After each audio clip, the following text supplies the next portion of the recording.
फातिमा, बघितलंस आपल्या लेकींनी किती उंच बरोबरी घेतली आहे ती. हो ना सावित्रीबाई, तुम्ही दगड तोंडे खाल्ले पण लेकीला शिकवलं. एवढेच नव्हे तर तुम्ही प्लेगच्या काळात डॉक्टर यशवंत आणि तुम्ही अक्षरशः आपलं आयुष्य झोकून टाकलं आणि त्यातच तुम्हाला तुमचा जीव गमावा लागला सावित्रीबाई, आणि त्यातच तुम्हाला तुमचा जीव गमावा लागला. अगं फातिमा, आपल्या लेकींसाठी आणि या समाजासाठी ही फारच छोटी किंमत होती. पण एक प्रसंग आठवतोय, तो फारच भयंकर होता. मी शाळेत निघाले.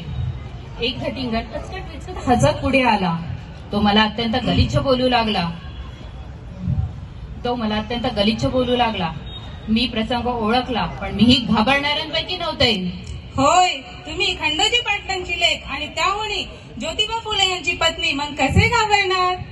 त्याने माझ्या अंगाला हात लावण्याआधीच मी माझी सारी शक्ती एकवटून त्याच्या एक कानशिला दिली आणि मला माझ्या या शक्तीचा निर्भयपणाचा गर्व वाटला.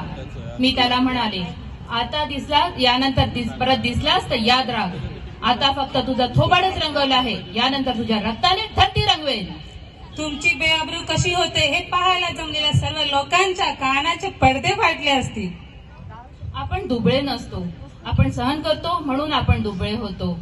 आणि एकदा का दुबळे झालो तर दुबळे राहण्याची सवय लागते. आपण घाबरतो, स्वतःला कमी लेखतो, म्हणून आपल्यावर अन्याय होतो, अत्याचार होतो. म्हणून दुबळे होऊ नका,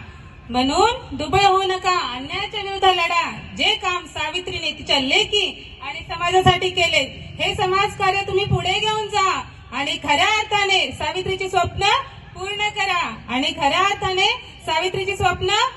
करा.